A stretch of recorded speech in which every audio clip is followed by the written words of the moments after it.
नमस्कार सम्पूर्ण साथीहरूलाई। आज मैले करेलाको अचार बनाउने तरिका लिएर आएको छु। भिडियो अन्तिमसम्म हेर्नुहोला र हजुरहरूले पनि बनाउनुहोला।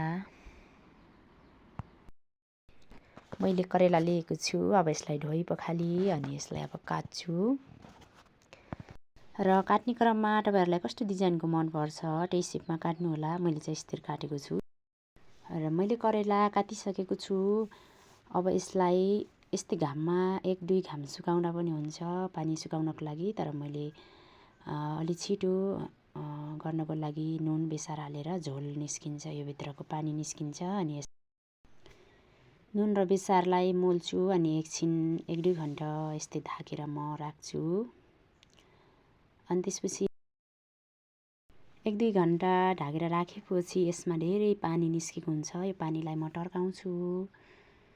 बाँकी रहेको पानीलाई मैले निचोरेर पनि निकालेको छु।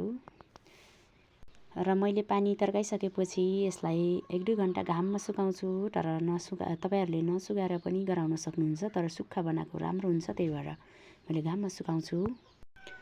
अब मैले मसलामा बेसार लिएको छु अनि भुटेको तोरी हो यो, अनि तोरीको तेल लिएको छु। त्यसैगरी मैले खुर्सानी लिएको छु। तपाईहरुले खुर्सानी आफ्नो स्वाद अनुसार राख्न सक्नुहुन्छ।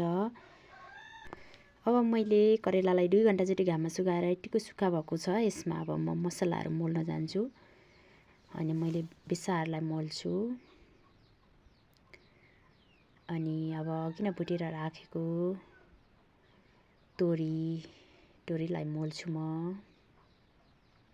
तोरीको धुलोलाई। त्यसैगरी तोरीको तेल तपाईहरुले ठिक्क गराए पनि हुन्छ। कसैलाई धेरै राख्ने गर्नुहुन्छ, तर म चाहिँ धेरै राख्दिन। ठिक्क भएपछि पुग्छ पनि राम्रो हुन्छ, त्यही भएर।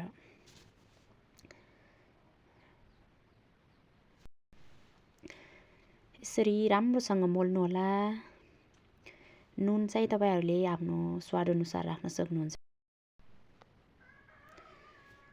यसरी राम्रोसँग मोल्दै जानुहोस्। एकदम राम्रो हुन्छ। यो खानलाई चाहिँ यति बेला पनि भर्खरै ताजा पनि मिठो हुन्छ।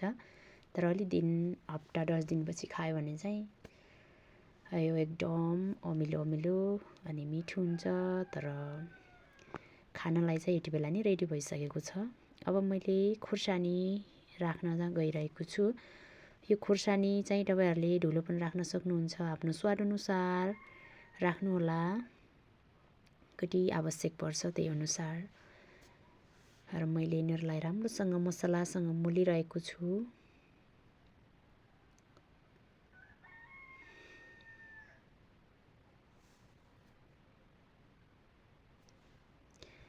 र मैले नुन पनि राखेँ थोरै। अघिनको पानी तर्काउने बेलामा नि राखेको भएर मैले कम नुन राखेको छु। र राम्रोसँग मोलिसकेपछि मैले यो डब्बामा मोलेको करेलालाई खान गइरहेको छु। तपाईहरुले पिठबाट नै यसरी खाँडेर राख्दै जानु होला। पिनमा एकैचोटी खान्नु भन्दा जति थोरै खार्दै जानु होला। यसरी खार्दै भर्दै जानुहोस्। अनि मेरो भरिसकेको छ। अब भने मैले यसलाई घाममा सुकाउँछु अनि 5-7 दिनपछि खाने हो। अनि यसमा तेल पनि राख्न सक्नुहुन्छ। नभए त मैले राखेको छैन, किनभने अघि नै मोलिसकेको छु, त्यही भएर। अब यसलाई घाममा सुकाउँछु।